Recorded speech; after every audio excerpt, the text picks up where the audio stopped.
PSC school master all সাবজেক্টের syllabus এই ভিডিওতে শেয়ার করা হলো। ইতিহাস, ভূগোল, বাংলা, ইংরেজি, পলিটিক্যাল সায়েন্স, ফিলোসফি,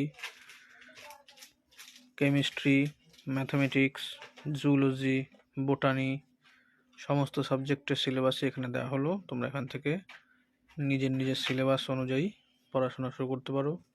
আর এখানে শুধুমাত্র সাবজেক্টের সিলেবাসই দেওয়া আছে, আদার্স কোনো এখনও নোটিফিকেশনে আদার্স ফার্স্ট পেপার বলে কিছু কিন্তু উল্লেখ করা হয়নি। তো সেই কারণে নিজের সাবজেক্টের সিলেবাসগুলোই পড়তে হবে আপাতত। Thank you.